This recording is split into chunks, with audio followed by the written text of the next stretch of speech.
Hello, everyone, and welcome to This Week in Hospitality Digital Marketing Live Show number 166.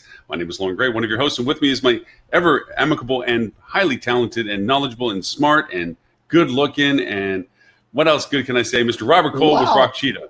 I had no idea I had a hype man. Going on right now, live for you. And joining me is the eye candy of the show, Lauren Gray. Eye candy of the show. Hello, everyone. And as we said, as we always promise, we want to give you a little recap as to, or not recap, but actually a premise to what we're going to be talking about today. And Mr. Robert, if you don't mind, I'm going to go over and say your top story was Ctrip ventures into hotel management by launching Resin Hotels Group.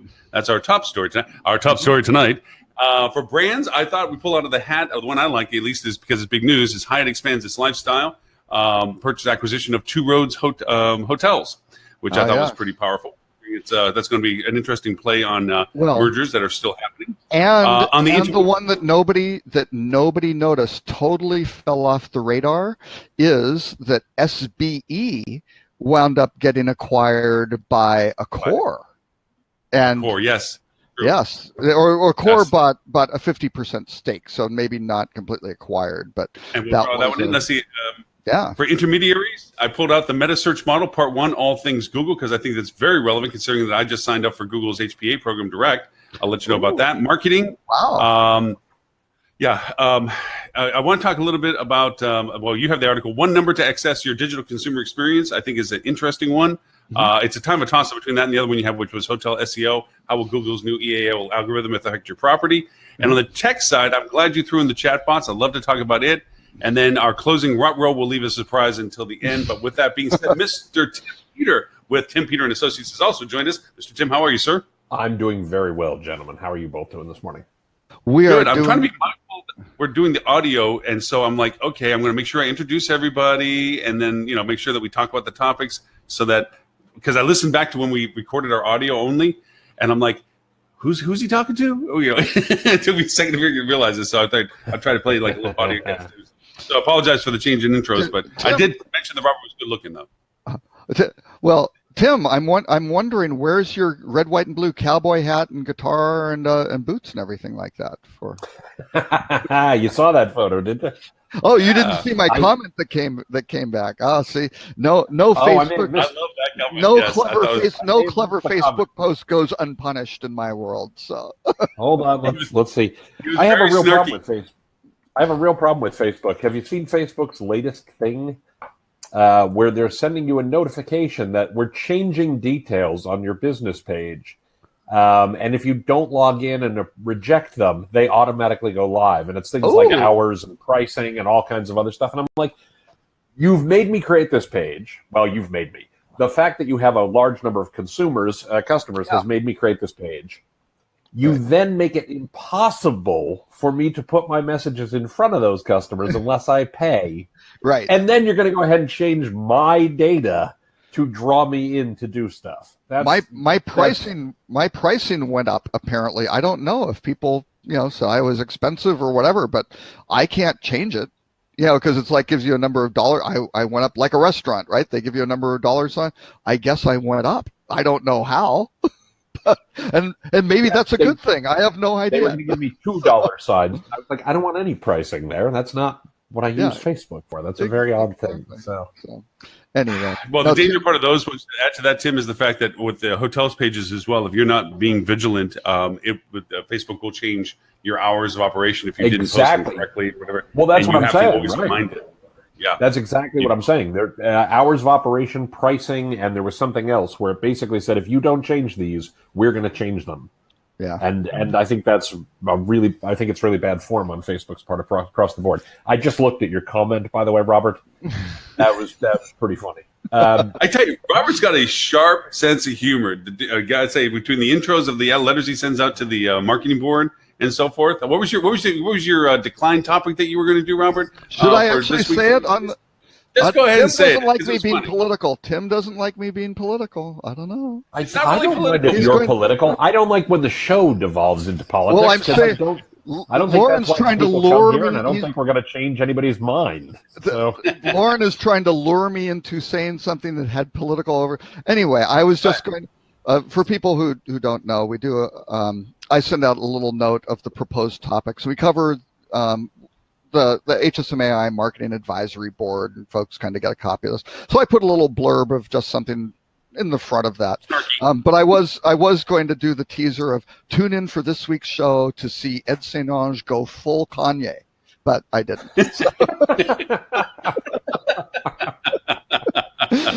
But Ed's not on the show, so that's his punishment for if he's late. I'm sorry, Ed. If you were here, you could defend yourself, and that would defend yourself for it. But that being, I hate to admit this. I was in an all-day meeting on Wednesday and Thursday, and I've not seen any of the Kanye stuff other than I'm aware it occurred.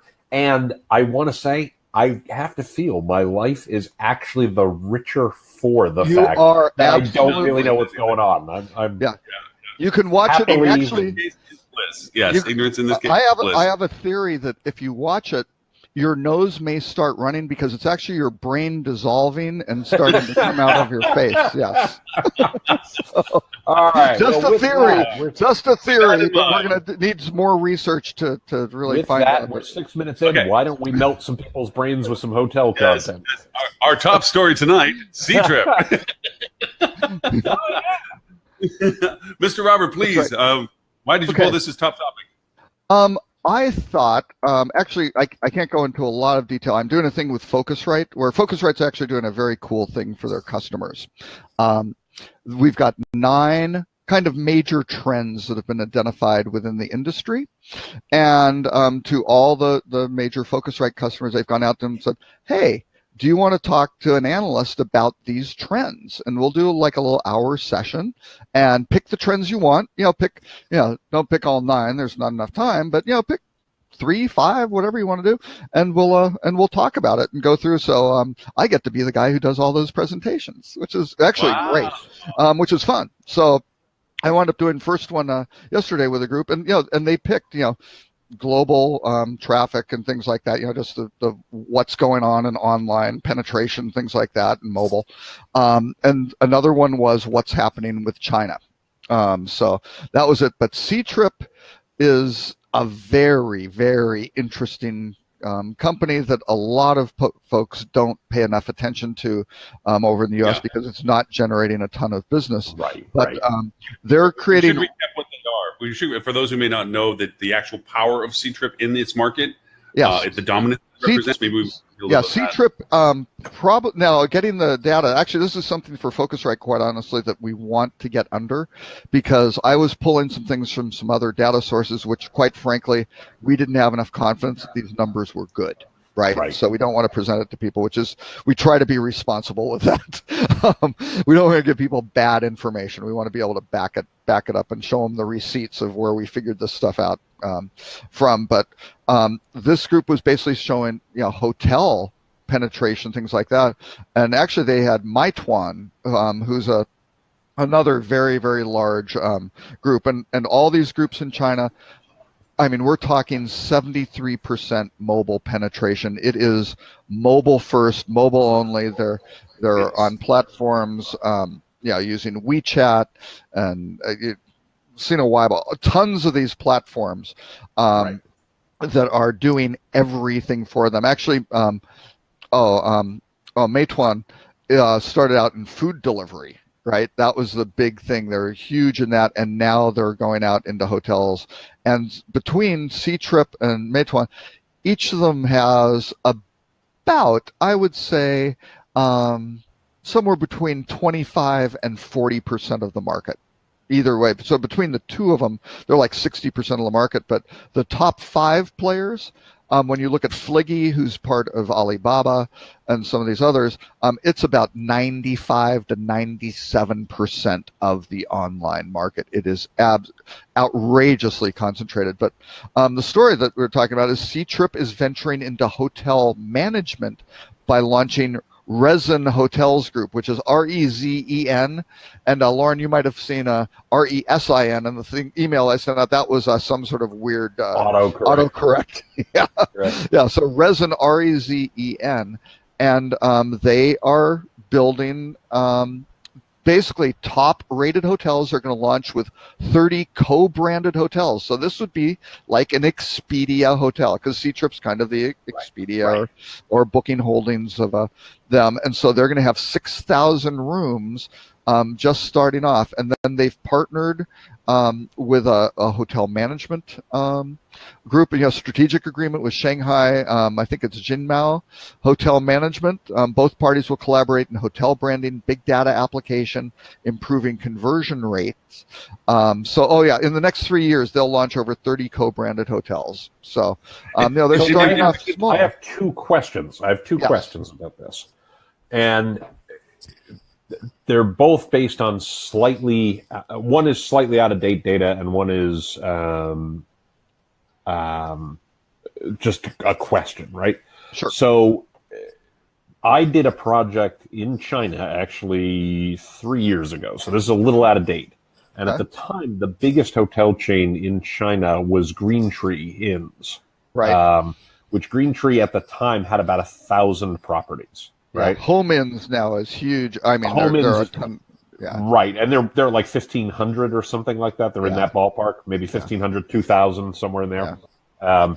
So my two questions that are very related is, one, is this? I think it's an interesting story. I think it's an interesting deal, obviously. But A, is this really that big a deal when they're saying they're going to be about 500 in about 3 years, given how big some of the other companies they're competing against are? And the second question, and it's related, so I want to get them both in first, is this a uniquely China phenomenon, or do we think we're going to see this more in the West? Because China is interesting these days in terms of, that it was very free market oriented for a bunch of years and seems to be pulling back from that a lot in the last, year or so. So, those are kind of two related questions. Do we think this is a big deal, and do we also think this is a sign of things to come? Well, and that's interesting, because I think it's a sign of things to come, maybe. Because, yes and no. I'll debate with myself. Clearly. Absolutely certain, maybe. It's roses are red, violets are blue. I'm a schizophrenic, and so am I. Oh, shut up, Robert. Don't say those things. Yeah, let him talk. You never let him talk. Welcome to therapy session on hospitality digital marketing. The reason I'm conflicted, I think this will be tried. Let's put it that way. Right? This is going to be tested and tried, and boy, if it works, if it starts tipping things away from traditional hotel brands, it will be big. I think. Well, is the bottom line. Conversations together. Ed always been talking about him in this because he's not here, but he always made the comment that if Expedia offered financing for hotels, we'd see a lot less new brand builds, because we know that finance and the opportunity for finance is a lot of times hinged to a brand connectivity as to whether the bank's willingness to provide funding. If you add that possibility matrix to Expedia running its own hotels, let's say it comes to westernization of this concept, you do run into, what's considered fair play at that point? The vast ability of Expedia's knowledge and data being leveraged specific to its favorite kids, which have their brand label on the building, compared to everybody else that has to deal with their channel against the hotels that they run. I mean, how fair of a game is that? Like the umpires on your team in the football game, And if I can quote my brilliant better half from a conference this past summer at the Hotel Data Conference, my wife Tammy, who is the SVP of distribution for Wyndham, and I'm quoting her because he's dropping names again. Name drop. I'm dropping names in this case. Normally, I don't quote conversations my wife and I have. A, because most of the time we're talking about our kids and things like that. B, because obviously keep church and state somewhat separate. But in this case,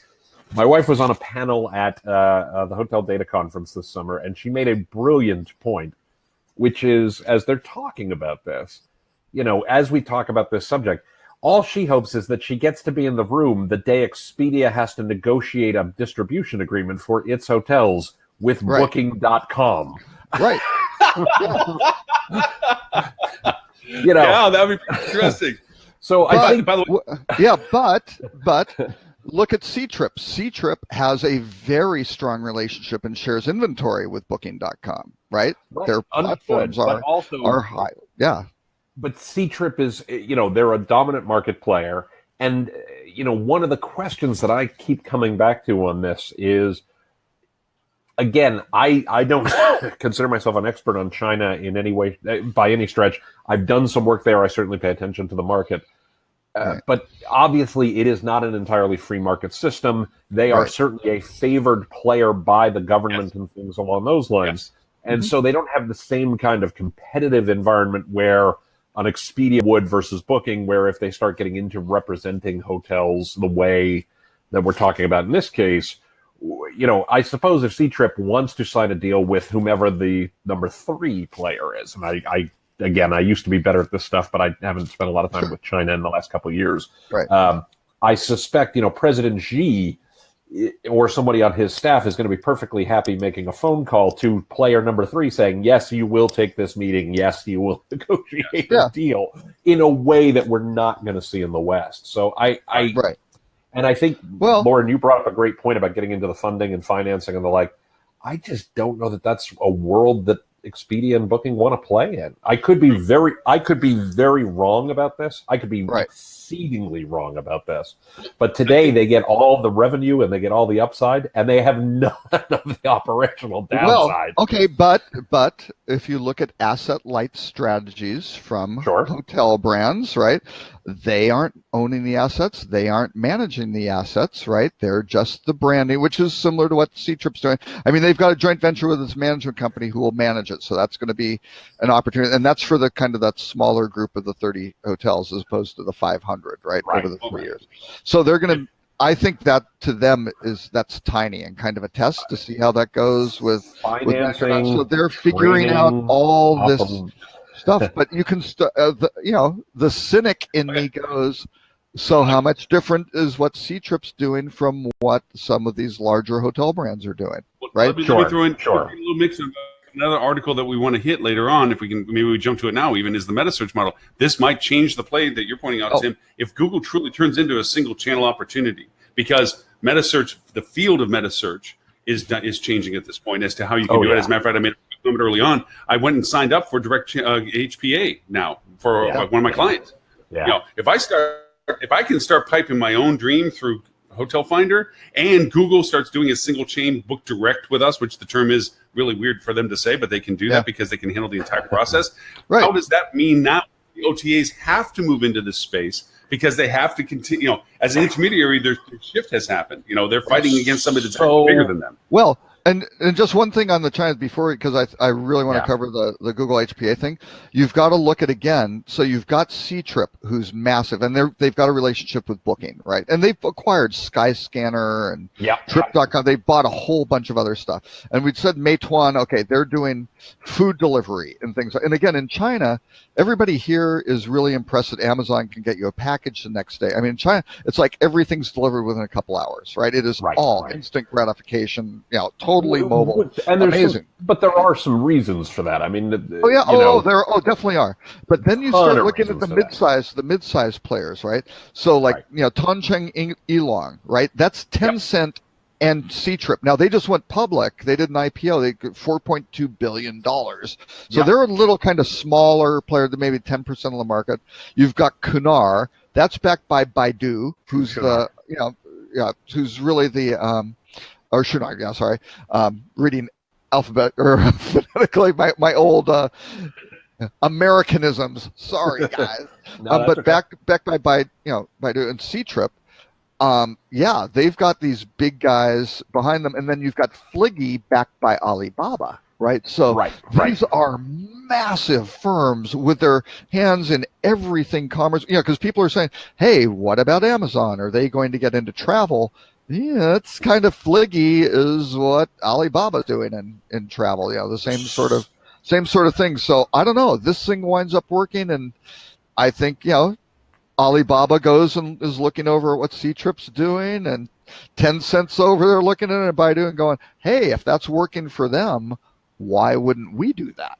Right. And by the way, so The reason I keep pushing back on this, and I have strong opinions on the metasearch thing, so I want to have that conversation. Yes. And I bring receipts because I've been talking about this on my blog and stuff for like the last 5 years. I have strong opinions on this one.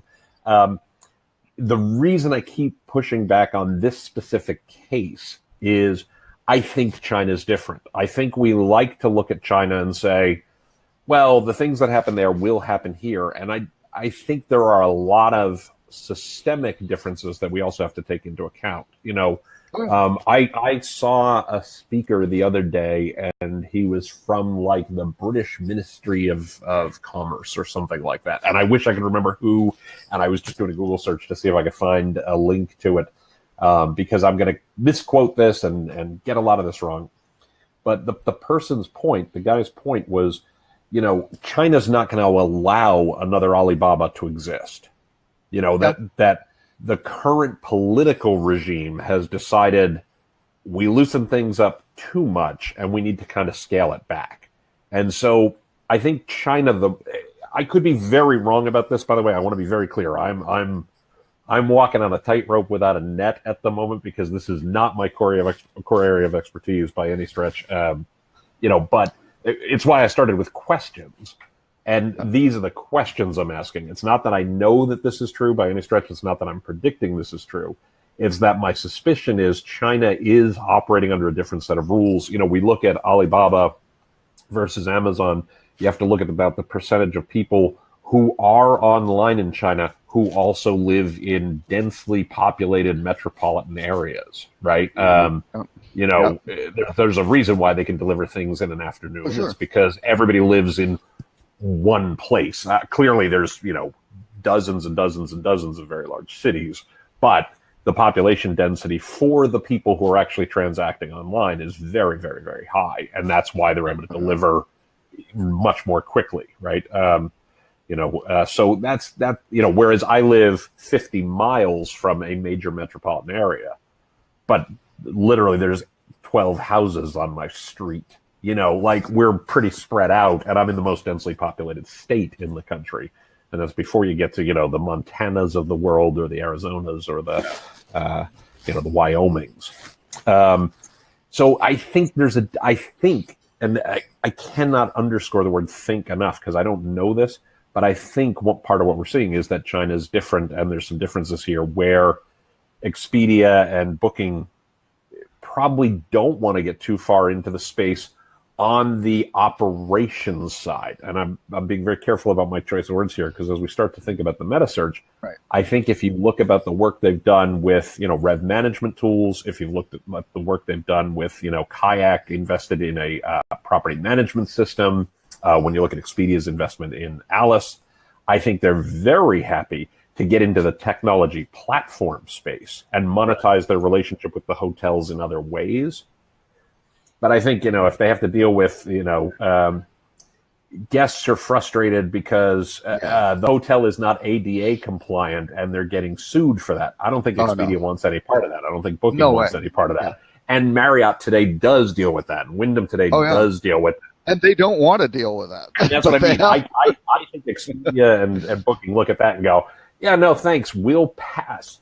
We'll let somebody else solve for that problem. We'll be happy to provide the PM and the rev management system and, group booking system and the digital concierge system and the technology stack. But I think you get into we're going to finance the hotel, we're going to create operational standards, we're going to train the staff, we're going to provide the training materials for the staff and the like, and brand it an Expedia hotel. I don't see that as a thing that's going to happen. I could be very wrong, but I think they can find other ways to monetize their relationship than taking on any kind of operations burden. I think there won't be any operations. I think the branding side, though, the high margin, lightweight approach. I think they're clever people who figure out here's how we can get all the margin on that stuff and let the other guys do the really. I mean, look at Uber and Lyft. the taxi companies used to have to like maintain and run cars and pay all that. They don't do any of that. They're just software, right? You know, they don't employ drivers. They compensate drivers, and when they can get autonomous vehicles, they don't even have to do that. Right. So yeah, they're figuring. These guys are all figuring out the platform, figuring out the super high margin business, and leaving the other last mile delivery stuff to the other guys. Yeah. Do you want to? That's right. Do you want to jump to the metasearch? I mentioned a couple of articles between that as a standard, but we can easily go because it is a connected thought of what we just discussed and what metasearch and some of the changes with metasearch. And as you said, Tim, you do have some claim rights on this because you have been a very specific as to your perceptions as to things and well justified. I have to say, I'm not in a total disagree with what I when I listen to your podcast. I'm like nodding my head as I'm driving, like yeah, as you say it, Tim. You should do what I do if you're driving. Honk. If he makes a good point, just lean on the horn, Lauren. Oh no, I do shots. Just, you know, whenever he says something, I'm like shots. Yeah, there it is. Okay. Hey, driving. What the heck? All right. Anyway, so the article that we are talking about, and I'll put the link up for it, is the metasearch model, which is actually part one of a series, All Things Google. And this was an interview with Richard Holden, who's the Vice President of Product Management on what Google strategy and so forth. And it talked a lot about what they look at and how it's been a Q&A conversation. And to that end, I'm just teed it off. You guys go right ahead because I'm gonna post some stuff that we're talking about this now. Robert, you want to go first, or your article, Robert? What? No, Google. This is it's a very interesting article just to give, I think, some insight into what Google's really looking at. I think the Focus Wire guys did a great job of asking good questions for the product guy, because what you can see is it isn't just simple metasearch, right? They're really trying to figure out how they put all of these components together to kind of solve this travel problem, right? Because people come to Google very, very high in the funnel, and for Google's own selfish reasons, they need to figure out how do we monetize this most effectively, right? So I think point one is they don't want to play favorites of OTAs over hotel brands. They could care. They want an active, robust marketplace where these guys can come in and compete and advertise for highly qualified traffic, right? Right.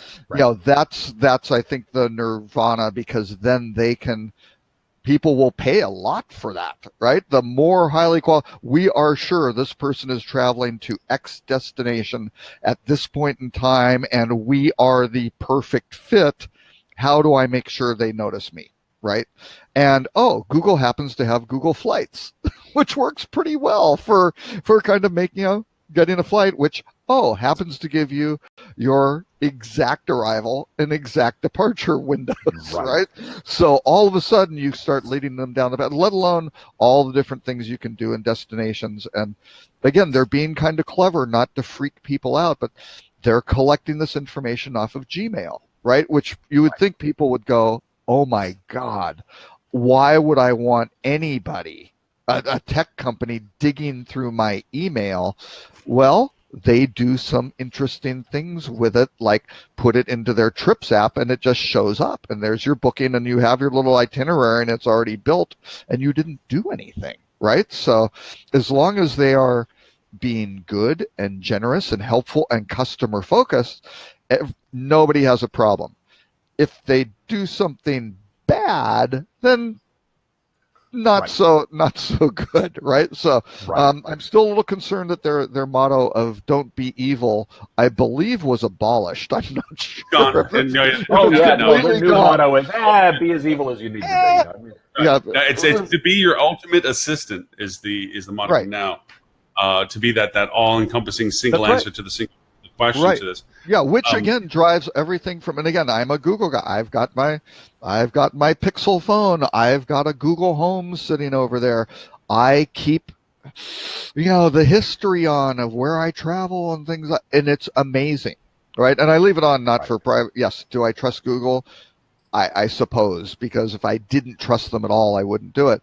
But you go back and it has, because I have my phone with me, every place I have gone, right? And it I have where I've been, how long I have stayed there, what the patterns well, over days and years is. I'll share a link in the show notes. I'll share a link in the show notes of a video that I had of a newscast that was in DC talking about how well Google knows you. And they took 2 phones and they did not put SIM cards in them and did not connect them to any Wi-Fi. They connected, and one of them they put in airplane mode. And then they drove around DC, going to different places like hospitals and churches and things and so forth, and came back and then put a man in the middle broadcast on when they turned on the Wi-Fi. And what they showed was the one that was not on airplane mode knew exactly where you were when you got out of the car, all this kind of stuff. You knew everything that you did. The other one that was in airplane mode knew the same stuff and actually sent more data because it had to go do assumptiveness as to some of the content of it. And even though it couldn't say you were in the church, it knew when you got out of the car, when you were at the church, and so forth. So that invasive share of knowledge is scary. And to that end, I'm going back to the metasearch conversation. You have to give credit to Google for doing a lot like what Apple does. All good companies, I think, do this. They shed their unusefulness and keep going towards the stuff that's still functionally valuable. Like one of the topics you have today is, Google Plus is gone. It's going away anyway, and it's because it didn't work. Apple did that with the self-destruction of the iPod, with the phone eating up its own product value. You go and you follow these pursuits, and metasearch, as you can tell by the way Google's handling it, is a pursuit of profit. It is a pursuit of value as to what they're offering, because they're creating this stream of consciousness of, I can provide you your answer, provide you the solution to your answer, and the methodology of having that solution given to you. They're going that whole line. But Tim, Lauren, I'm so glad you said that, because that tees up perfectly what I wanted to say, which is, I've been making this argument for years. I literally just sent you 7 links. The most recent one, the oldest one from 2013, the most recent one from just a couple weeks ago, where I got in an argument with Max Starkov on LinkedIn about this. And here's the thing. Metasearch is not a company. Metasearch is not a product. Metasearch is a feature. Yes. If I do a search, if I as a customer do a search, metasearch is simply a feature overlain on top of that. Right. That's all it is, right? It's additional data about the question that I had as a customer, right? I want to know, where's a good place for me to stay? What meets my needs, etc. And metasearch simply gives me additional data to make that decision. And so Google is taking things where they understand what's the customer's intent, what's the guest's intent, and what data do we need to help answer that question. I'm confident there are going to be queries for which Google will absolutely show metasearch data, because it's relevant to the user, it's relevant to the searcher, it helps the searcher make a better decision. And there will be keywords, there will be queries where Google will not show metasearch data because it's not helpful. It's only going to confuse them and make them harder. Because to your point, what Google cares about is that people use Google, right? Right. And it's relevant and useful, right? That's right. Well, they're going to use it because it's relevant and useful. Exactly. You guys, I know you guys well. We've known each other for a very, very long time. I'm confident you both used AltaVista when it first came out, right? Yep. And the reason you used AltaVista, web crawler before that. Well, no. But I'm picking AltaVista for a very specific reason, right? You used AltaVista when it came out because it was by far way better than any other search engine that existed at the time. It was the first really useful and effective search engine.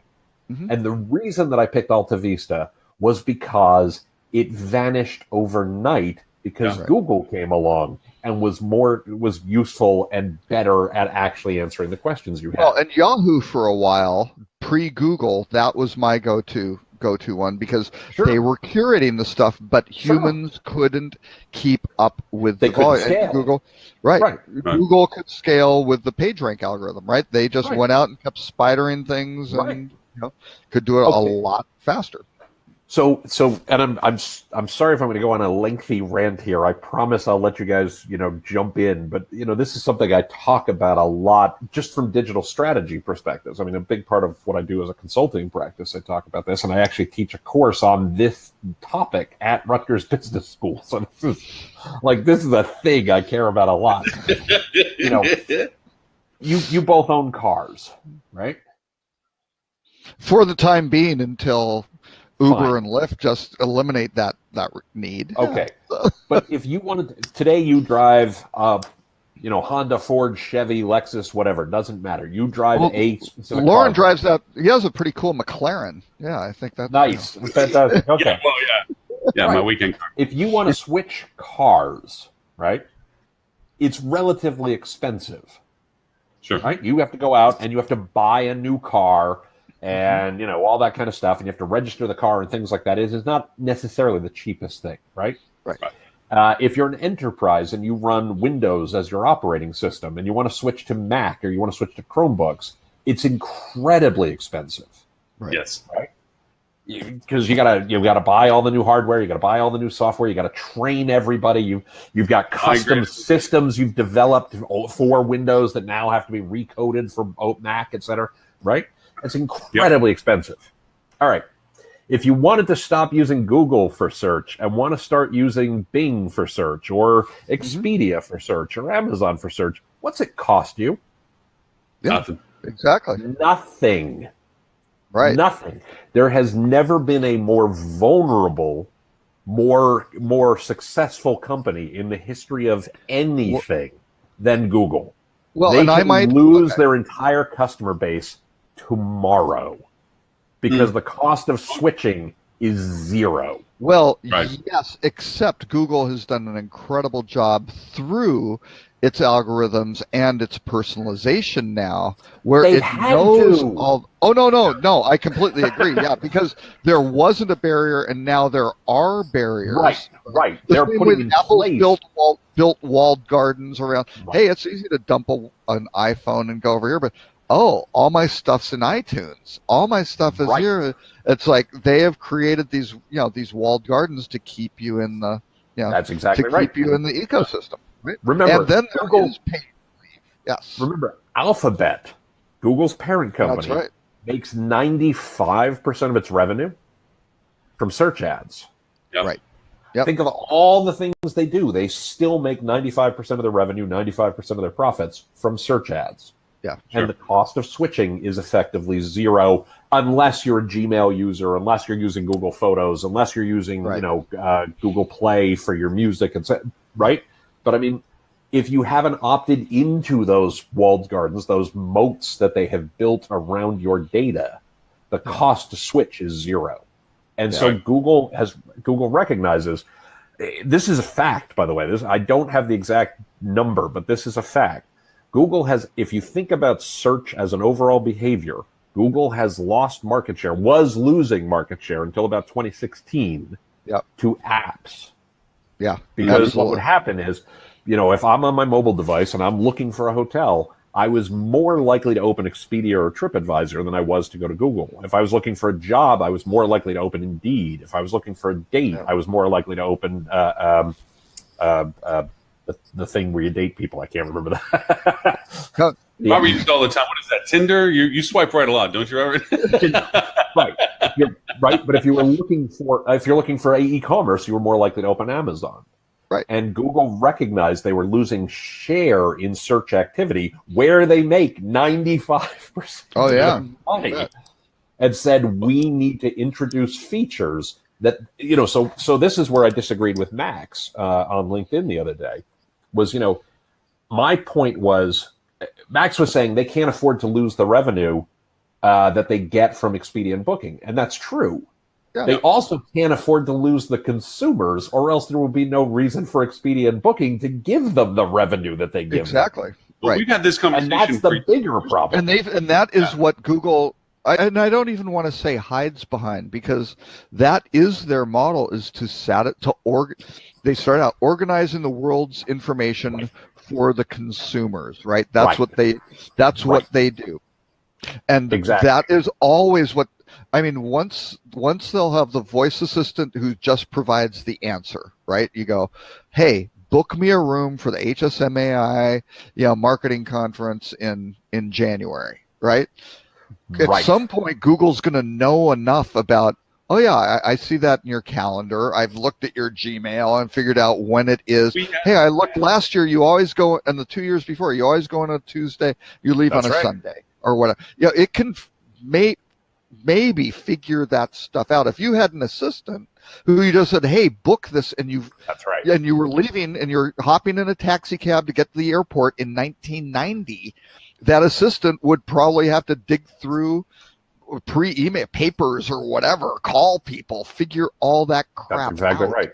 and then go do it.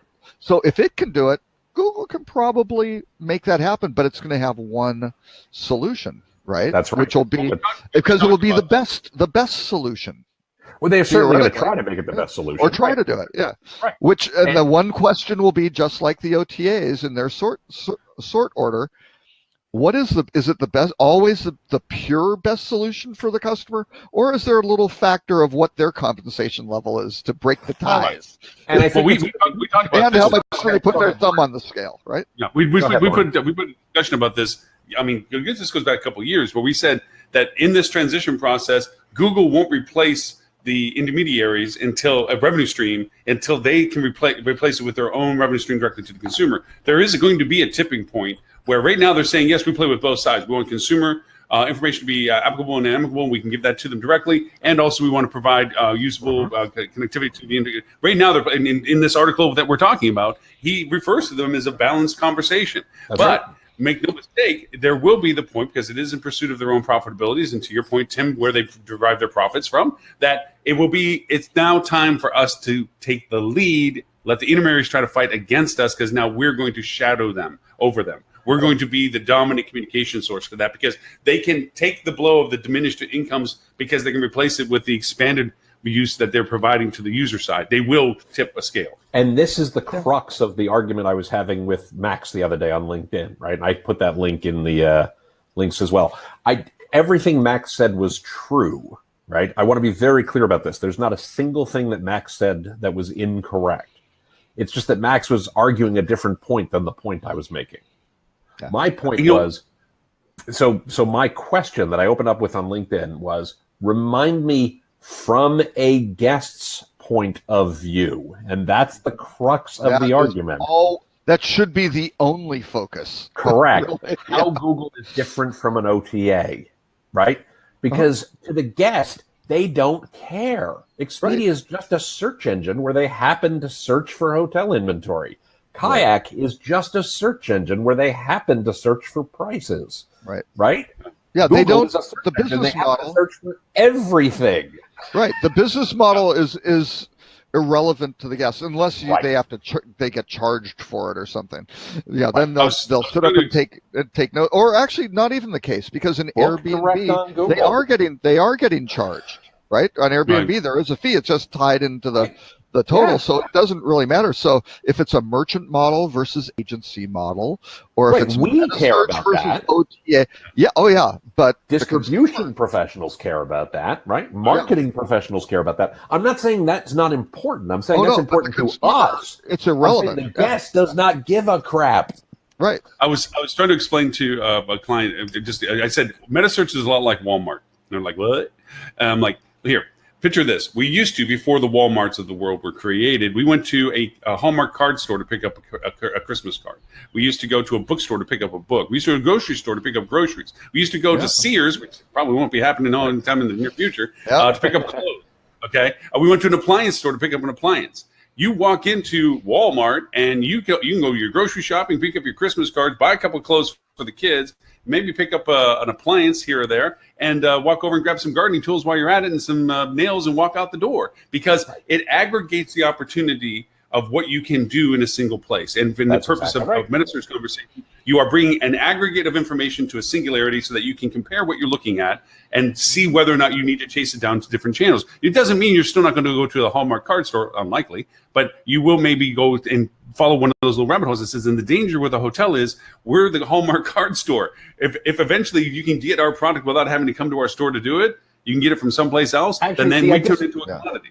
No, I see. Right. I disagree with. I shouldn't say I disagree. I agree with what you just said. I think hotels, not necessarily chains, have a lot more control over that than they sometimes think, because you can still differentiate the product. You don't have. Oh, I'm not saying. I'm saying eventually, if you don't take control of your identity, if you allow them to just sell you, then you turn into the commodity that I'm talking about. Right. If you don't keep your store shop open, if you don't keep trying to bring people to your doorstep, you will turn into just a commodity that's being sold by somebody else. And that is the threat that chains are facing right now. That's when you look at the number of brands that they have introduced, when you look at the mergers, when you look at all of these other things, it is exactly about that point of how do we decommoditize what could easily become just a commodity box of rooms. Well, right? Okay. And Lauren, you mentioned Sears, right? And boy, what a painful story that is.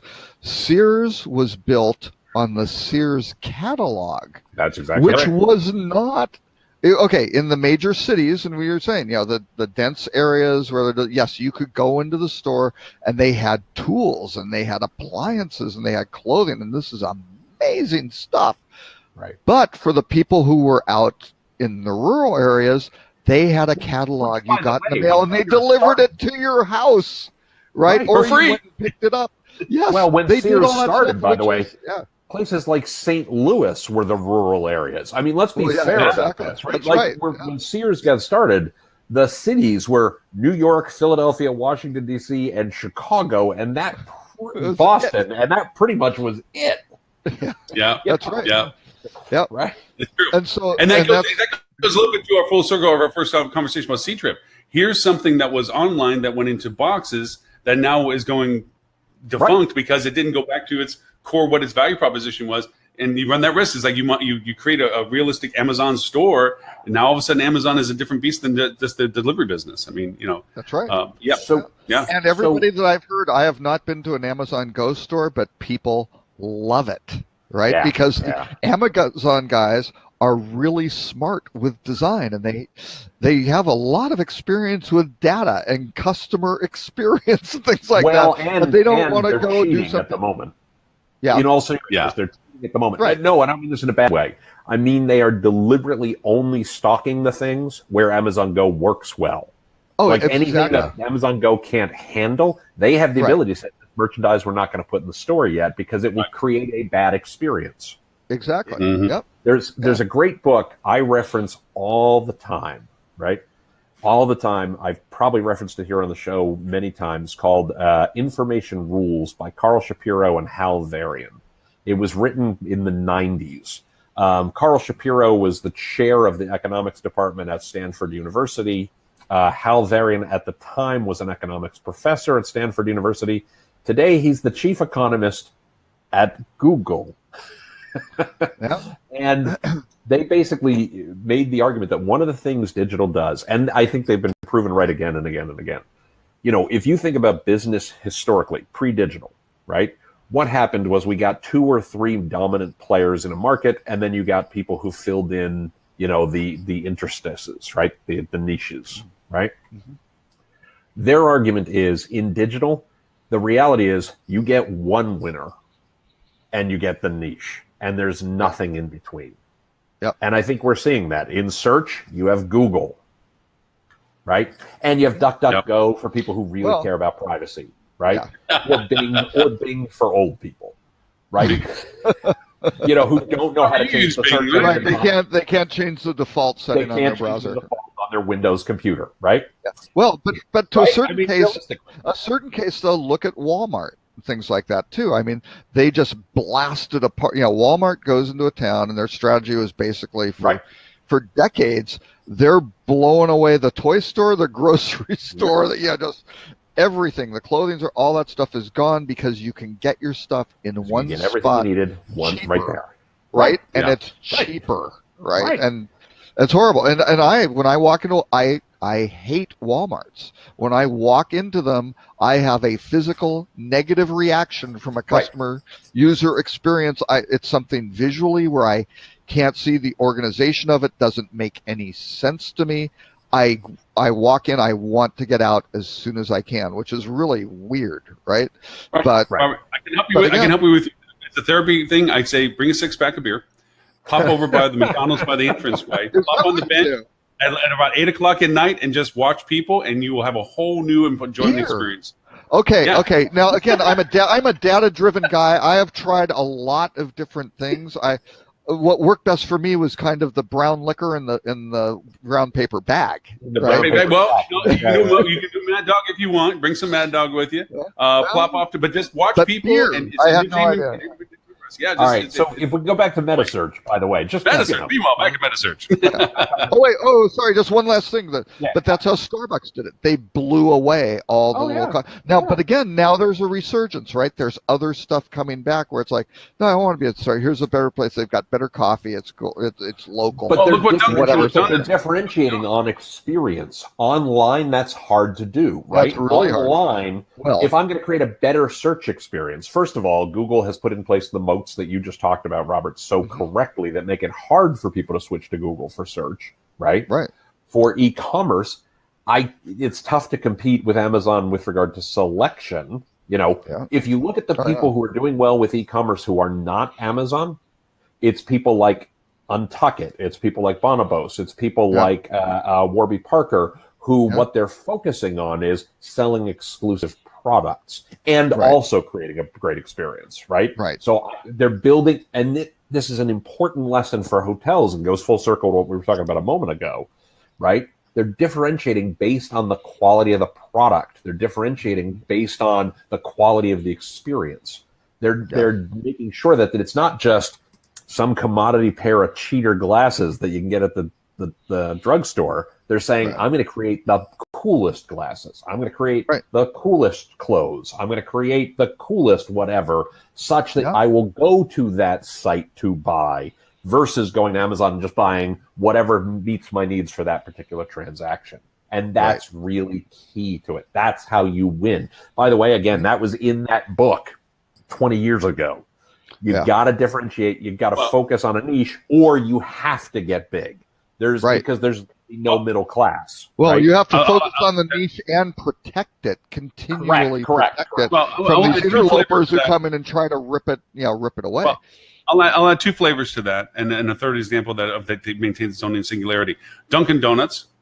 At one point, with Starbucks going what it was doing, you thought Dunkin' was a dinosaur. A donut shop. What the heck? It's going to go. It's not healthy. What do we have here? Holy crap! We have a lot of locations. Let's fight this and put T-shirts out that say we don't roast our nuts. Like Starbucks does.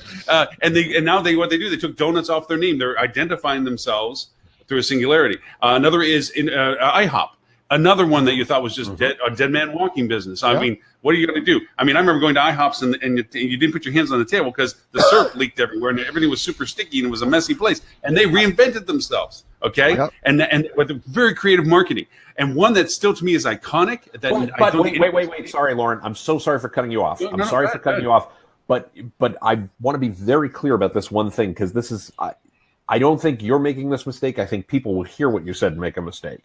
They didn't do it with marketing in the sense of promotion. They did it with marketing in the sense of product. They focused on the product and what the customer wants. And then they did creative advertising to promote the product. It wasn't lipstick on a pig. It was literally it was not lipstick on a pig. Correct. Right. It was they actually got a pig. They improved the bacon. Correct. Yeah, they improved the bacon, right? Yeah. What's the adage? Between the chicken and what was the difference between the chicken and the pig for breakfast? One was dedicated, the other one was committed. The third point of this, is there's still a brand standard that has not been touched, and that is Waffle House. An amazing story. You figured nobody can even come close to trying to knocking them off of the mountain they've created. I mean, there's great breakfasts everywhere. And Howard Johnson's used to be, and all these things they used to be. They used to create the very Holiday Inn's, roadside hotels. They've all been overshadowed and destroyed into their continuity of brand. Waffle House has maintained it. They have you know what you get all the time when you go to a Waffle House, and you know what to expect, and they're used for a lot more than just what they do for breakfast. It's just privately held business. Right. Yes. In-N-Out Burger, privately held business. Exactly. Right. That is the difference because Wall Street goes and they're yeah, we understand that, but just do this for this quarter.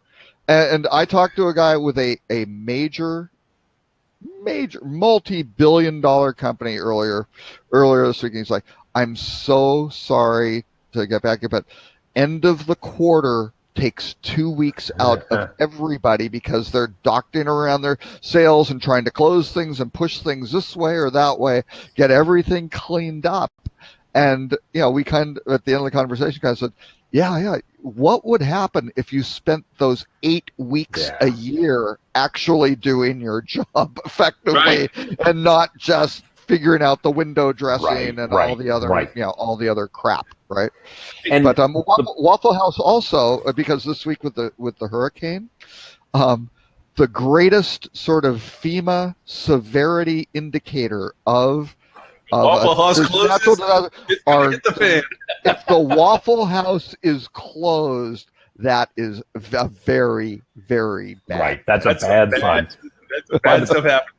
By the way, just to finish up the metasearch topic, the last thing I want to say about metasearch, is that of course Google's going to get deeper into this.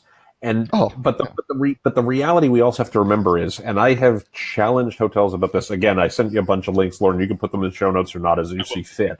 But the oldest one dates to about 2013.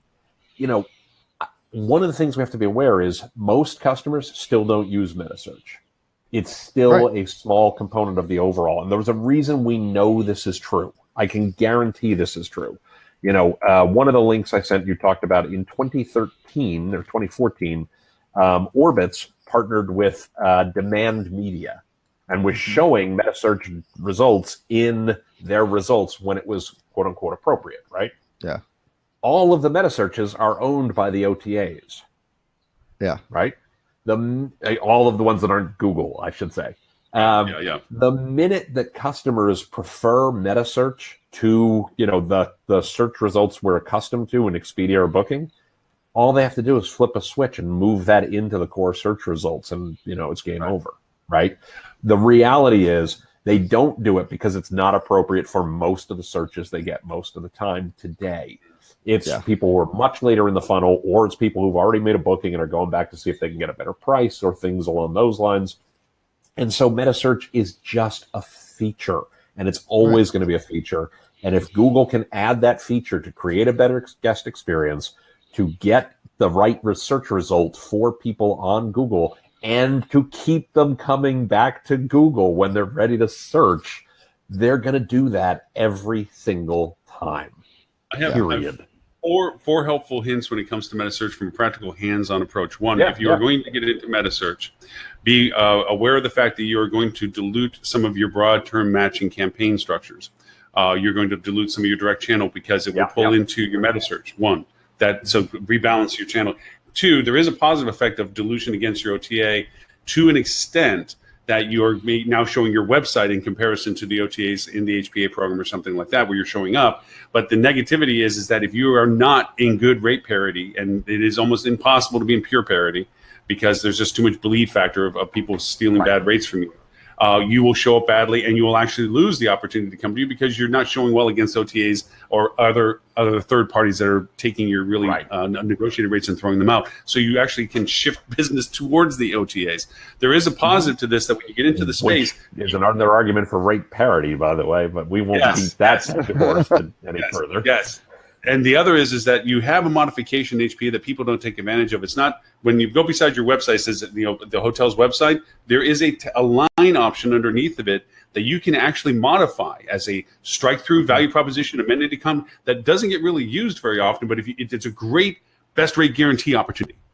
Boom. This rate may not be it, but guess what? If a rate shows lesser than what you're seeing against us, we guarantee it plus whatever incentive we want to offer, 10%, 20%, whatever it is. So even if you don't show up in rate parity, you can still throw out a tag message that will get people to be interested to say, well, hey, they're not, but I can get that back plus a discount if I click on that and shift it over. Meta's a fun place to be in, but it can get real expensive, and you got to keep a hand on that button all the time. You can't just let it set and run, because it will bleed you to death before you know it. So it just, those look like hands-on kind of things. It's great. That's a great point, Lauren. Use it for what it's good at, but don't be surprised. Don't be surprised as we see it more and more as just a feature. Yes. Well, yeah, don't do it just to do it like, oh, I got to be a meta. No, it can hurt too. And the old saying, if you only have a hammer, everything starts looking like a nail, right? You want to avoid that scenario. Yeah. Yes, very good point. Right. I'm going to throw up the Hyatt one we had mentioned before, because this surprised me. I got the feeling it got leaked out and then they had to announce it, as my feeling on it, because I heard it from networking communication before I ever saw any official statement. Oh. Like somebody leaked out that, hey, we just got bought, and then leaked it. Well, no, I was very surprised I found it, but then of course they made the announcement to it. But the article, I don't know, it kind of rang hollow for me.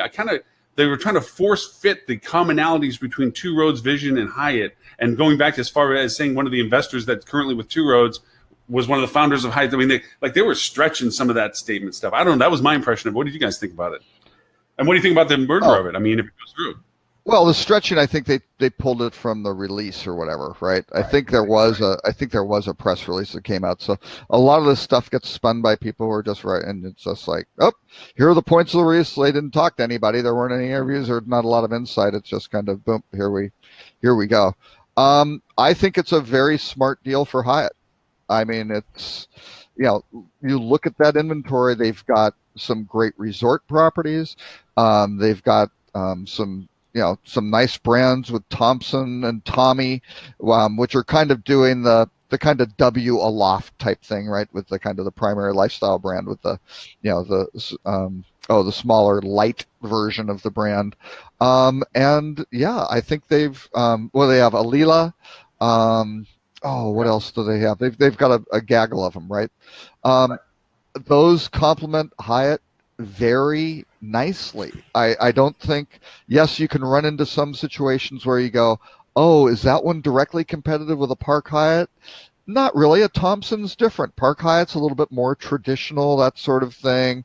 And Thompson is more more lifestyle oriented. Here's some resorts. Could that Hyatt Beaver Creek versus this other? Yeah, there's some overlap, but you know what? They're destination resorts, literally. It's one of their brands. I think it's a big plus for Hyatt to go try to develop those brands on their own. Would take decades and probably would not be possible. And so they paid a bunch of money. They got it. They're publicly held. And they can grow a lot of those. They can now grow Thompson brands in a lot more cities, and they have more resources to it. They've got the infrastructure with all the central reservation systems and distribution and World of Hyatt and all that other stuff to go with it. So it goes back to what I was saying a minute ago. It goes back to something we've talked about on the show many times. I don't think I'm alone. I know I'm not alone in this. Robert, you've said this many times. Lauren, you've said this many times. Ed has said it many times. I disagree. Stuart has said it many times. No. But we were just talking about a minute ago. You've got to get big, or you got to go niche, right? This is Hyatt. Hyatt whiffed on Starwood, right? Which was their first shot at this. We're going to see a lot more consolidation. And they whiffed on NH too, right? They whiffed on NH. Yep. They probably. I don't know if they overpaid or not. I'm not close enough to the financials to say whether or not they overpaid. Exactly. Hyatt did what, about $4.5 billion in revenue last year. They spent $480 million for this. I mean, if they were bigger, I'd call it a tuck-in acquisition. I mean, it's 80 properties, 85 properties out of their portfolio of 500, 800, something like that. Yeah. I think it's 800. I'm concerned about how this is all going to integrate, because I look at the Miraval that they picked up, and I don't think they did Miraval a favor, and I don't know.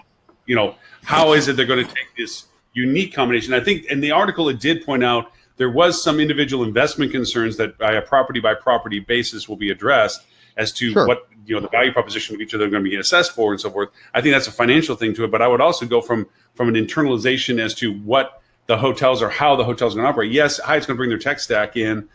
I'm mixed about that even still, because there's some serious dysfunctionalities they have. But by the same token, how are they going to integrate that into their entire culture and operations is going to be interesting, because Two Roads is still going through the transition of its merger. Yeah. Right. Oh, absolutely.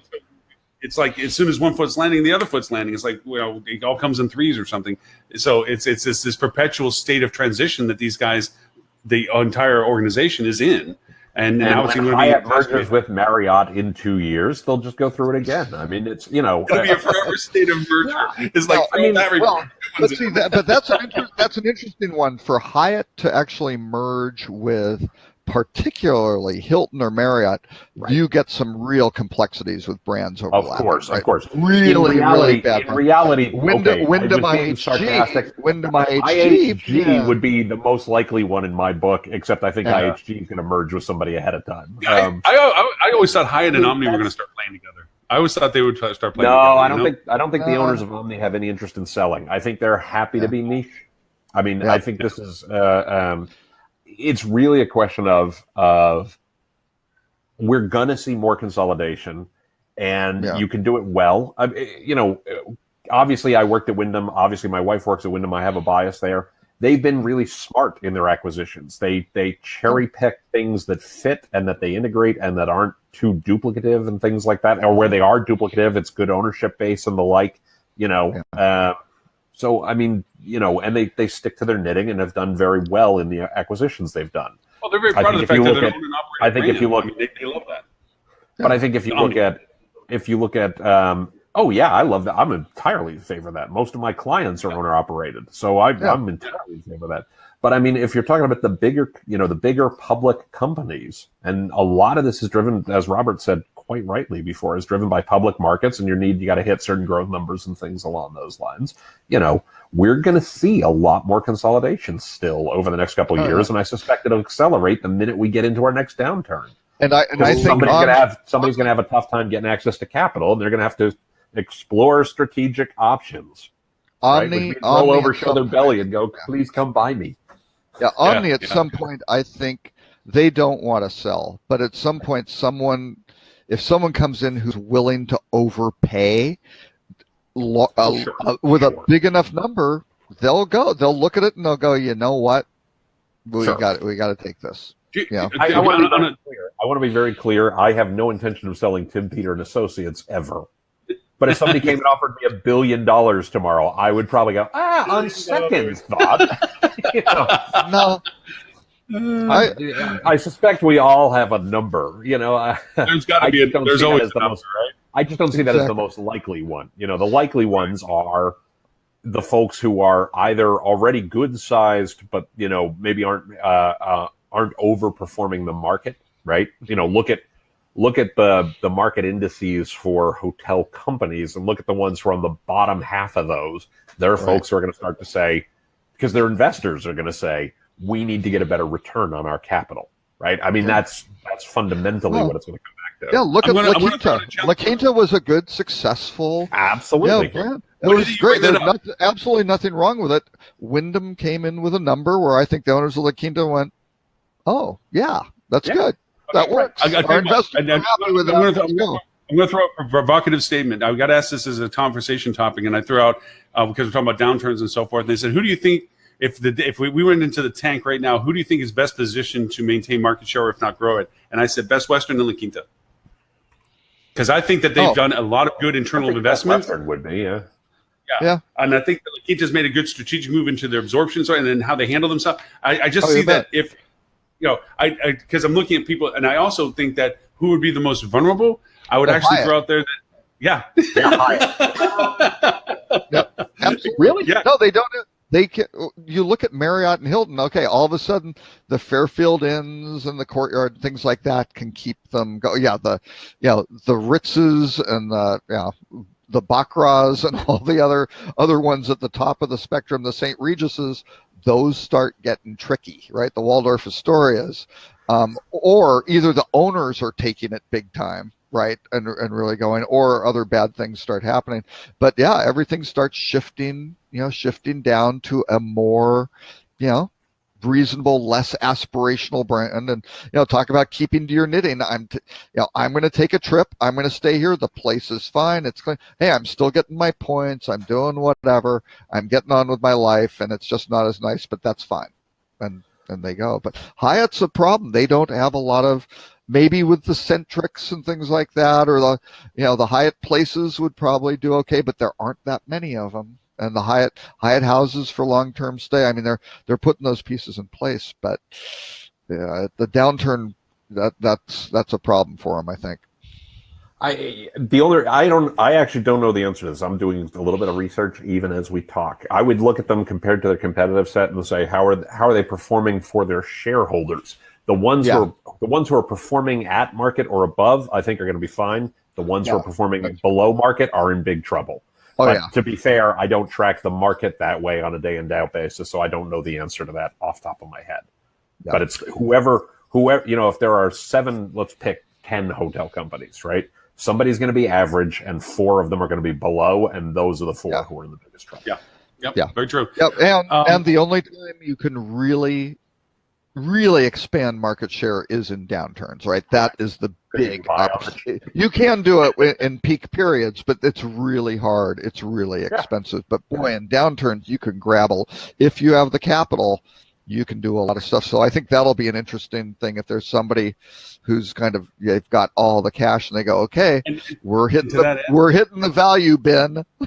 And what do we got in here? I would say that the successful people that when they take advantage of the downturn, to this day, I'm still bitter about when we had the 08 downturn and the company I was with shuttered up their entire marketing program as saying, all right, guys, let's batten down the hatches. Let's just keep costs down. I'm sitting there going, I'm looking across the field that I was fighting inches for, and I can go miles now. I could gather so much market share if you just let me market to it.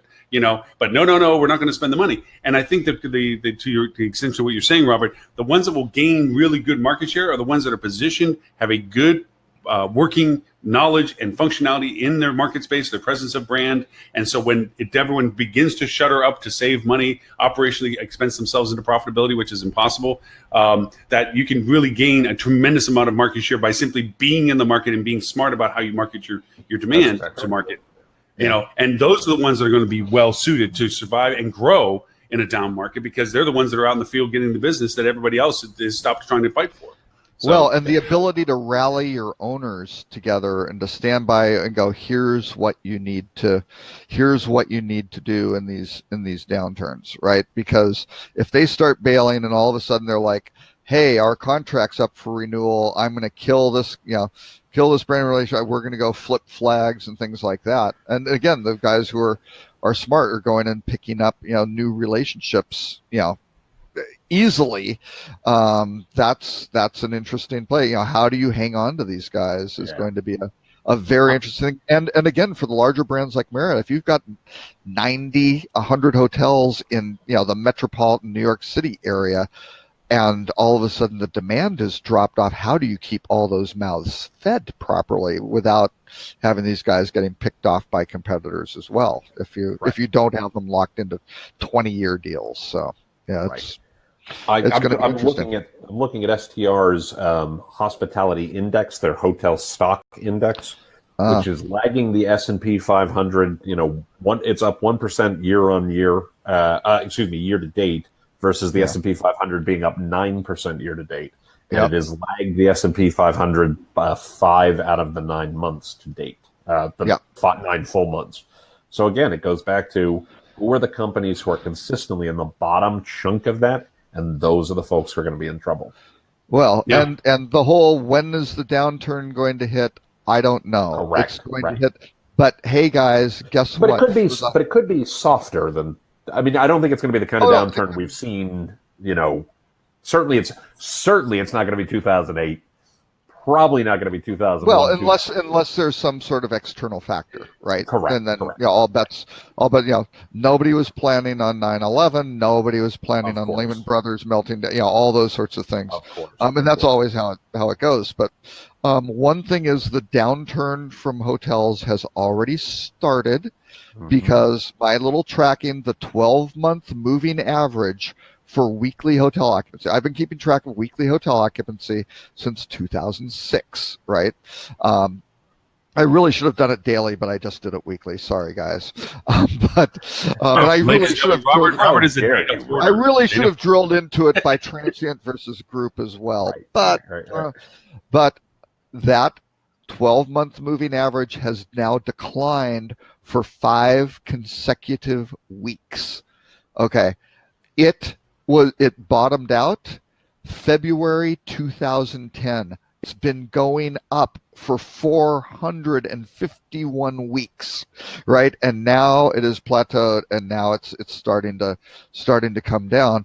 At the same time, the average daily rate I think the week in September 29th was at 137.31, all-time high weekly ADR. So you look at that pattern of occupancy is coming down, ADR is getting pushed. That's exactly what happened before the meltdown. The global financial crisis was the trigger in 2008 that really sent things off. But for months before that, hotel occupancy was down, and it was 92 weeks that downward trend of that moving average hit before they peaked at the absolute peak for hotel ADR, and that was right when the global financial crisis hit. So those are a little bit of results. Those are not causes, but you start looking at these trends. So that downward slope is starting to happen. So whatever triggers the downturn, it's coming, folks. The fundamentals are pointing to it. So. By the way, I'm looking. I've been sitting here running a series of year-to-date stock prices for various hotel companies. And that's so weird. Lauren's been playing Fortnite. So no, Facebook. I'm having technical fun with Facebook all of a sudden. But anyways, let's see the folks who seem to be doing the worst year-to-date, and I'm just looking at the graphs. I'm not spending a lot of time running any real numbers or anything, but. The folks who have done the worst year-to-date, let's see, I want to make sure I don't leave anybody out, including anybody I might be biased towards. Oops, sorry, I got the wrong ticker symbol. I can still go back to the old ticker symbol and figure out who that is. But let's see, year-to-date, just looking at the chart, it's toss-up between... Hilton, Intercon, and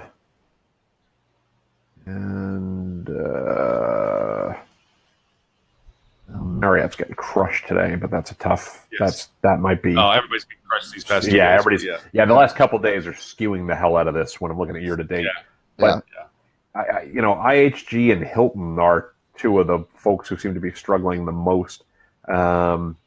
So I don't know that they would merge, but they might look for somebody to play nice with. Or the one who I think is really interesting is Extended Stay America.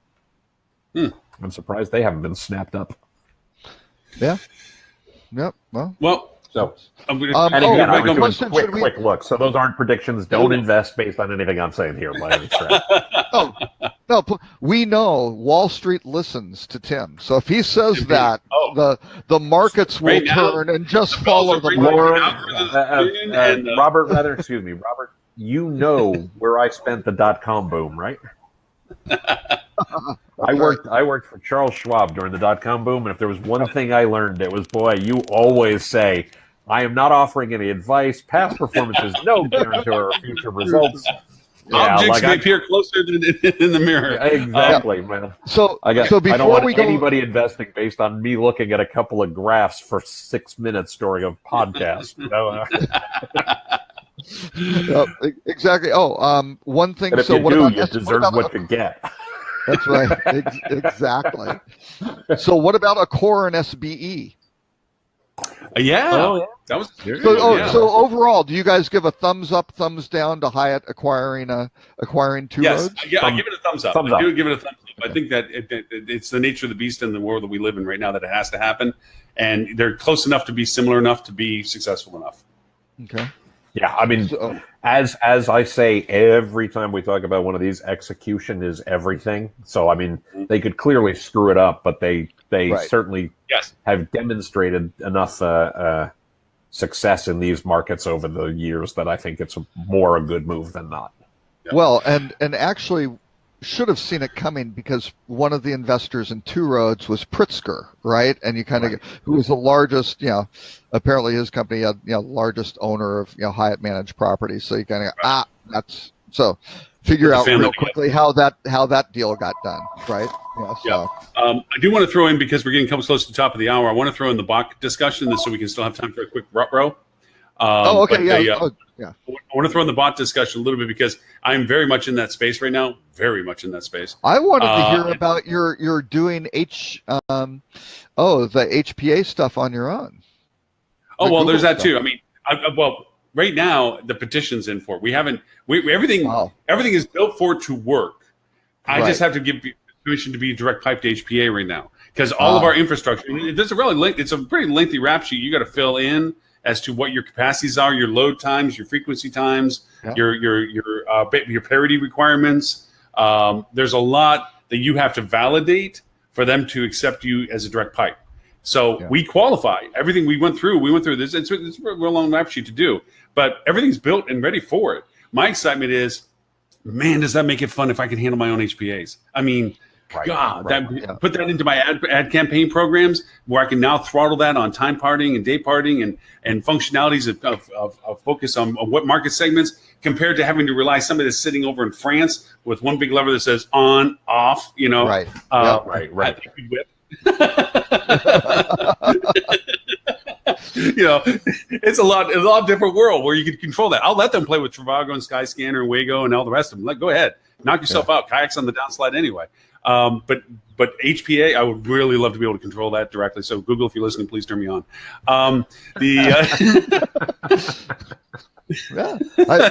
I think Lauren just asked Rob Torres to turn him on. Wow, I don't know. Okay. Let the switch, buddy. So we were going to talk about bots. Let's talk a little bit about bots, because I'm playing with bots right now. Wait, quick. SPE with a core. Good. Thumbs up, thumbs sideways, thumbs down. To me, it's like a steamroller. I'm holding judgment. I'm saying down right now. I don't. Of course, too big already. I think it just got sucked in. I don't think there's going to be any benefit to it. I think it just turned into a collective. I think there could be huge benefit to a core. I think there's enormous benefit. No, that's no one's going to benefit out of that relationship. I don't think it's going to be a two-sided benefit. I think a core just got bigger and larger places. Well, they're acquiring other things like 21C Museum hotels, and so they're collecting some pretty unique. Now, I don't know how they put it all together and do it. That's my question. The Morgan's properties and things like that. Yeah, it gives them negotiating scale with OTAs. It's obviously beneficial to SBE from that perspective. It creates better experiences. It helps them package tours more interestingly. I mean, there's a ton of stuff with any of that. I just don't see them really being a core. When I see it in core and what they do, I never really see them being that they're really leveraging all the things that they can do. They seem to be just this gatherer. I don't see a singularity to their mission. I don't see a drive to what they're trying to do. It goes back to what we were saying a moment ago. It's exactly what I said a moment ago. Execution is everything. If they execute, it could be really cool. Robert and I used to work at Cendant, right? And one of the promises of Cendant, which owned, by the way, what is today Wyndham Hotels and Resorts, what is today Wyndham Destination Network, what is today, they owned Orbitz. They owned Orbitz, They owned Realogy, which is all kinds of real estate brands. They owned Avis Budget Group. They owned a lot of stuff. Wizcom. I had a project. And there were whole teams there. Actually, we don't, Robert, I'm only cutting you off. I'm only cutting you off because we have 8 minutes till the top of the hour. But 14 hotel booking engines they owned at one point in time. Yeah. Non-integrated. Non-integrated. And the point was they were supposed to leverage synergies and get value out of all this, and they never figured out how to unlock it because at the end of every quarter, every business unit was required to make their own numbers. And there was no incentive to do it.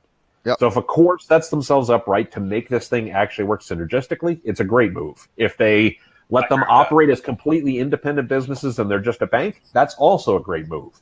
If they try to bring some sort of integration to it and they half-ass it, they're going to screw it up. In the immortal words of Ron Swanson, better do one thing whole-assed than a whole bunch of things half-assed. Yep. Absolutely. I'm going to throw up the bot thing because I think it is a relevant conversation. It is a technology. It's not a wistful conversation. It's a functional value proposition if it's structured correctly and used correctly, not just to throw in because it's a shiny object. I know if Ed was here that he'd be here start saying things like, here's the thing. it's a useful tool if used correctly. Almost to the exact conversation you just had about. Yeah, is to use it in a methodology that improves the guest experience. If you apply the methodology of what chatbots can do for you from the guest user experience first, not from the facilitation side, you're going to get success with it, because it is a very interesting, usable, functional thing, and it helps a lot with bad web design or yet to be redeveloped websites. That if you start implementing bots in there, it answers and streamlines a lot of the engagement processes that your website might fall deficient for. So it is a valuable tool in that sense. But to your point of your article, Robert, I mean, you grabbed the article. What was it? What was the thing that caught you on that? Well, actually, one thing. Let me cite some Focusrite research on this, which I thought was great from their U.S. Traveler Technology survey. They went out and asked a bunch of hotel guests and travelers what they would like to do from messaging. So we aren't talking chatbot. So let's separate out that from messaging, right? Yes, for messaging. right. And it kind of hit 3 key areas: customer service, human touch points, planning and booking. 62% of the people said, yeah, they'd like to use messaging to contact the hotel front desk. They'd like 57% said interact with customer service. Now that might be pre-stay, whatever, post-stay, that sort of thing. That's fine. Human touch points, get local information. 58% said, yeah, I'd do that on a messaging device. Interact with a concierge. Yeah, text me, message, whatever. I don't have to physically be face-to-face. Even planning and booking, 57% said, yeah, I'd use messaging to compare, choose travel products, or even more than half to book travel products. So yes, people like using because they're used to it, right? That is their everyday life, what they do. The one thing was chat with a computer-powered assistant, 43%. If they know that it's a chat bot, they do not want to do it. Yeah, because you're losing a third of them, and it's to the point of execution, right? Because they know do it whole ass. With a computer today, it sucks, right? Right. When they know they're doing it with a computer today, it sucks. I have a slightly different take on this. By the way, full disclosure, I have a podcast episode coming out today about, will chat be big? Will voice, how big will voice be, and things. And we all know Tim just figured that out right now to do his podcast on the fly.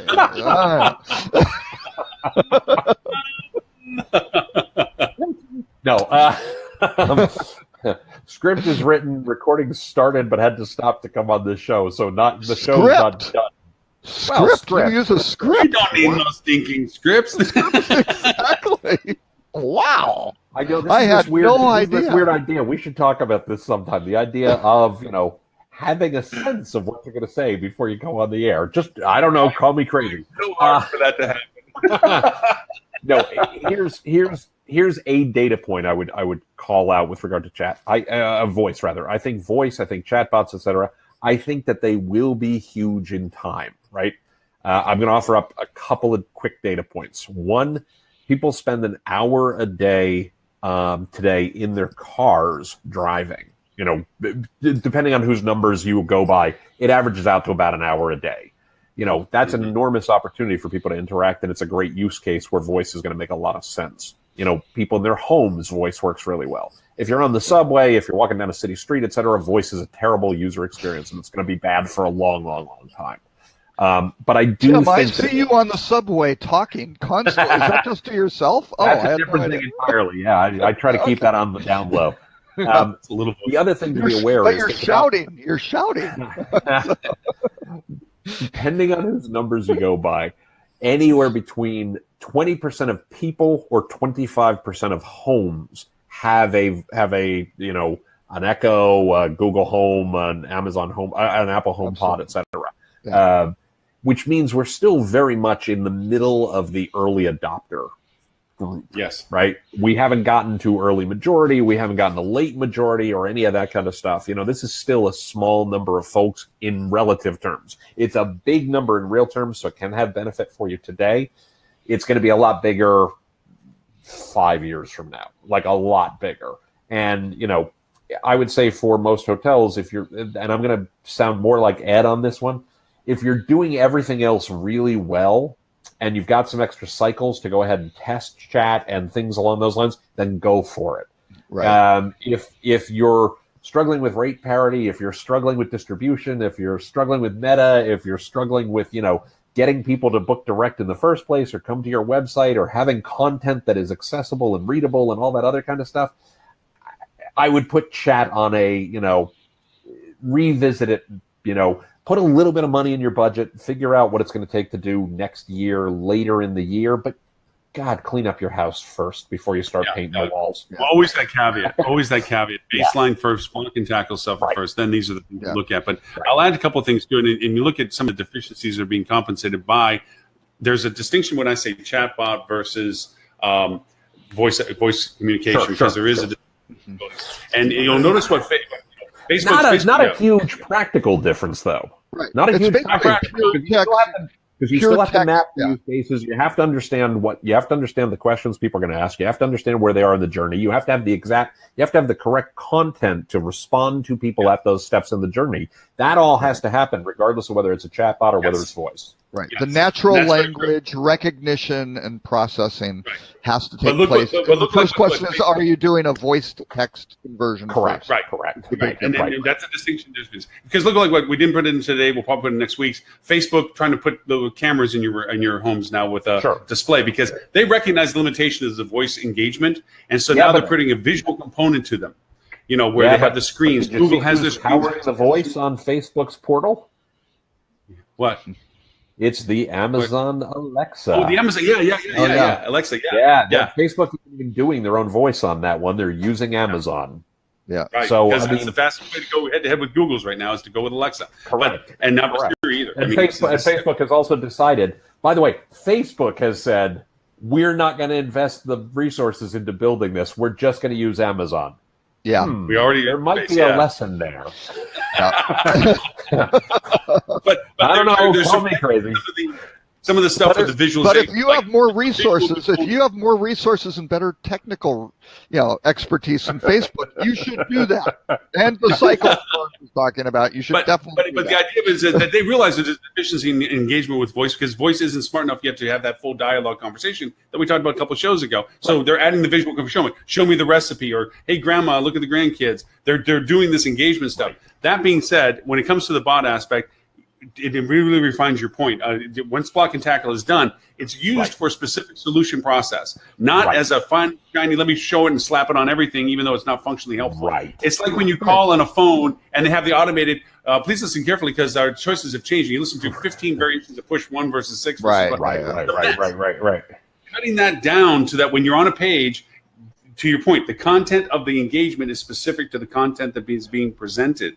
That's a key component of these usability functions. The nice part I'm saying is that bots, and there's platforms out there now, I'm using one called QueryBot, that I can actually create custom bots per individual pages specific to campaigns and product that I'm sending. So when they land on a page that's about a promotion, if they don't want to read 4 paragraphs of content, but they certainly can engage the bot with what it is that they might be most interested in, it has improved dramatically the engagement of that content.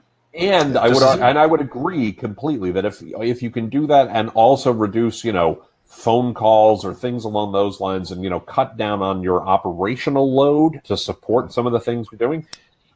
I'm not saying people shouldn't do that. You should. I am saying there's a lot of blocking and tackling that a lot of hotels are struggling with today that Lauren, I know you agree with. We need to get done first. Right. Absolutely. I mean, and now use the bot. It's just to what you just said, that it's a level 1 service bot, and we really are right now at about 87%. I keep saying this number over and over. 80% of our level 1 support engagement with the website is being handled by the bot.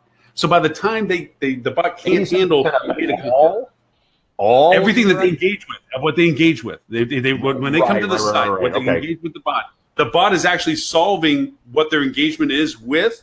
Only 13% is going to the phone call or going to the direct connect.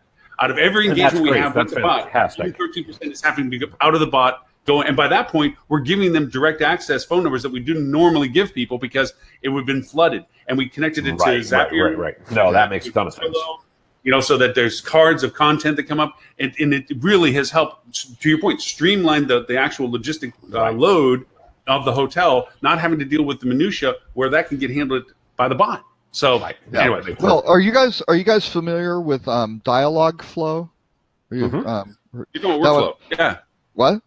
Dialogflow, yeah. it. Oh, okay. Well, Dialogflow is a platform. I think quite a few people are using it, but it's natural language processing, and basically it's all built on Google, but you basically develop skills on this that can then work with Alexa, Cortana, Facebook Messenger, whatever the different platforms are being used for users. So I think opportunities, and I'm not sure who's behind them, of how deep the pockets are, if they're going to be the folks or somebody else goes and knocks them out. But I think there are going to be really interesting opportunities for hotels to do that, because boy, all these platforms, again, we're talking about the walled gardens. Siri knows a bunch of stuff about all the people with Apple HomePods and everything, and people with Google Assistants. If they have a Nest thermostat, they show up in a hotel.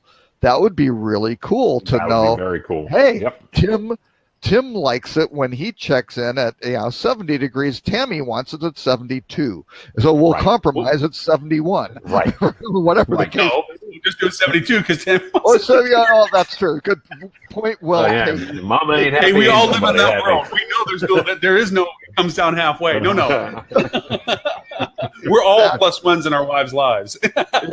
That's exactly. But stuff like that. But then when the personalization, the understanding what your likes and preferences, and that massive volume of data that the hotels need to personalize the stuff, and they don't have enough frequency of interaction and that sort of thing to get all this data to really just say, oh, you're going to have this cool, seamless hotel experience.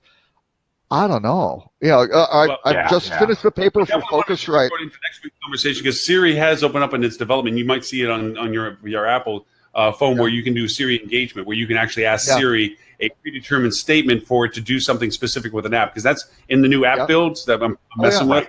Actually add the Siri component into making a defined statement that activates that app's functionality. But I want to be mindful of the time. But And by the way, and I know we're over time, but the one thing I do want to say about this, and Lauren, the one place, well, I shouldn't say the one place, a place where you and I certainly agree about this is, I would encourage hotels in the not too distant future. I'm just not exactly sure. When I said 5 years before, 5 years is my placeholder date for not in the next 6 to 9 months, right? We don't really know how long. Probably not 10 years, but probably not next year, right? But what we want to make sure hotels don't do, and what I would recommend hotels don't do, is don't wait till, we're just going to let Expedia and Booking and those guys own this yet again. So if there's an opportunity for you to do it where it's a direct benefit to your guests and things along those lines, certainly you should be paying attention to it, right? I don't want anybody to take away from this, it's not going to happen for a long time and we should completely ignore it and then find out, Expedia is already doing it, we can't compete, right? And you lost. You lost for it. Right. Sorry. One thing. Sorry, I had one thing I didn't know. Who was behind Dialogflow? Google bought it. There you go. There you go. With that in mind, we do have one row real quick that we want to make sure that everyone understands happened, and that's we are gathered here together, my friends, to witness the burial of yet another Google product. Oh, boy. Well, there are. There were two. Google Plus was buried a long time ago. 9 years ago, right? They just kept making us use it. Yes, there is the other Google one, which was whoopsie, data leaked out. Sorry about that. That was the cover for getting rid of Google Plus, right? Right. Was basically that they had this massive data breach, and everything that we've talked about today about the trust, and you're getting all this information, because it's making your life more convenient, and it's great and it's wonderful. Tim, before you were on, we kind of mentioned a little bit about it's great until something goes wrong. Oh, sure. And what happened? When you Google invent the ship, you invent the shipwreck. Yes. Exactly. I didn't come up with that. That is a French philosopher, by the way. That's right.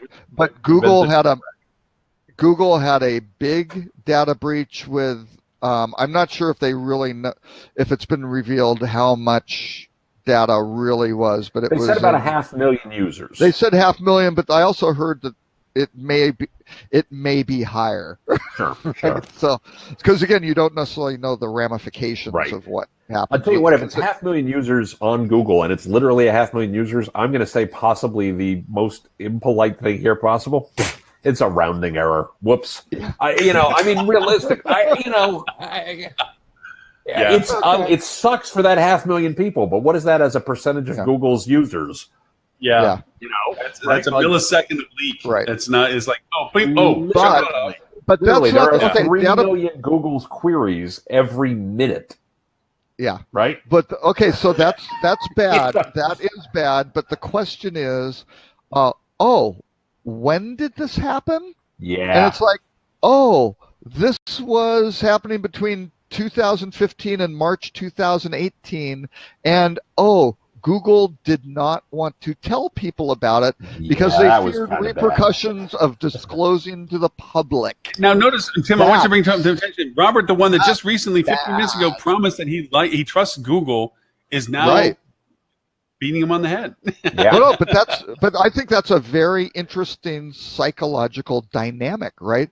They make my life so much easier, and maybe it's the brand loyalty thing that we were talking about, right? That if you love the brand, you're willing to go, with Apple, they've had some oopsies, right? Apple goes, it's okay. It's still Apple. It's all right. Google, I don't think enjoys the same, what do you want to call it? Net promoter score, whatever your metric is. That's true. It's certainly true. I don't think this is you overlook it if you have overall, if that net equation works out to, data think it's only 500,000. It wasn't me. They should have told people, but I'm still okay, right? I'm not getting rid of my Pixel. I'm not throwing the Google Home in the trash and suddenly going out and buying some AirPods and starting over with Apple, right? Although my wife and daughters are embedded on the Apple platform with full affection and love and. By the way, my daughters switched to Pixels about 2 years ago.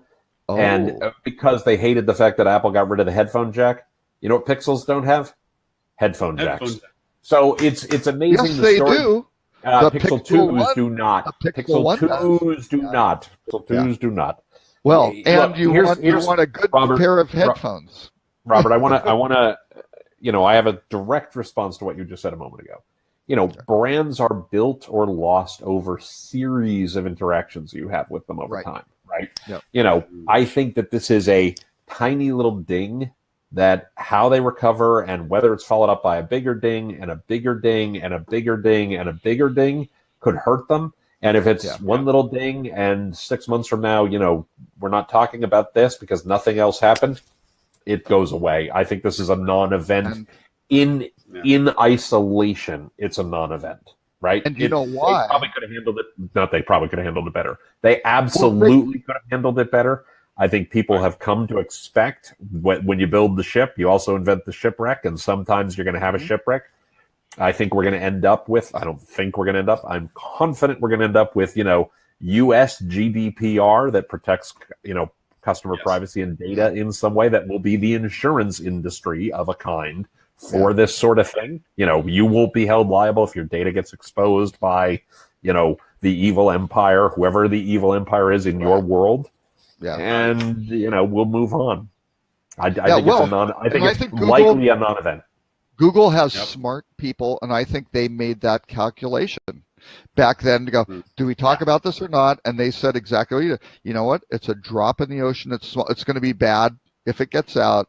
But these guys looked at it and went, you know what? Let's weigh it all out. Let's just say no. We'll keep it on here, and that nets us out positive. And here we go. Now, if they get followed up next week that there was a 5 million, user release, or a 50 million user release, or a 500 million user release, and it's followed up a month later by another one and another, then they're going to get rightfully pummeled.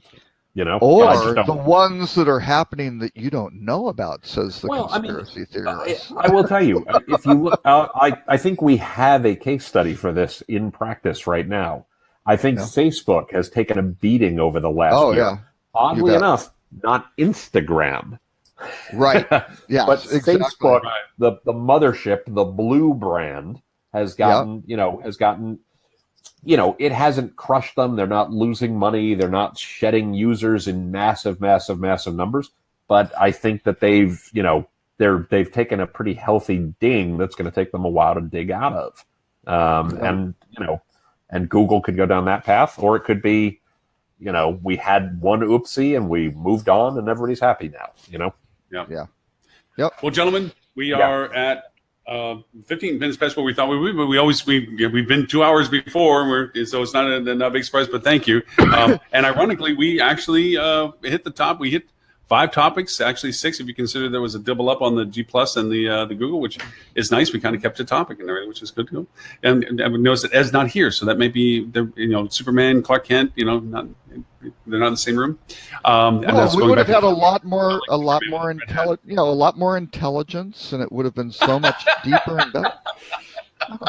No, I like when Ed is on the show. I give him a hard time. Ed's one of the smartest guys I know.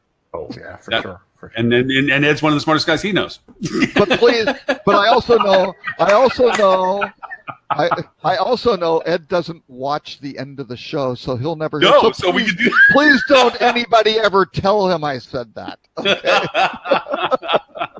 All right, ready. Well, gentlemen, Mr. Tim, if you want to know more about you and your podcast you're about to do, where is it they can find you, sir? Tim Peter, timpeter.com, timpeter.com for the podcast, timpeter.com. Wow, I can't talk now. I started to shut down. Timpeter.com is where they can find everything. Timpeter.com/podcast is where the podcast is. I am at TC Peter on Twitter, and either Tim Peter or Tim Peter Associates everywhere else on social.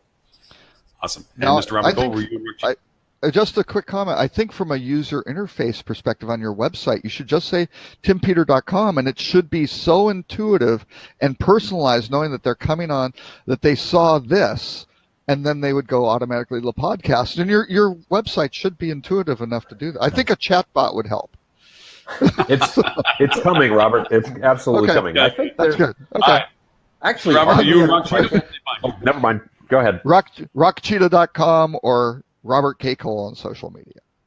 Outstanding. For replay of this episode, you can go to hospitalitydigitalmarketing.com/live, where there'll be a link to this, show notes and links, and including the links that Mr. Tim has given me, so that you'll have a complete comprehensive review of what we have, plus a timeline of our discussion points today.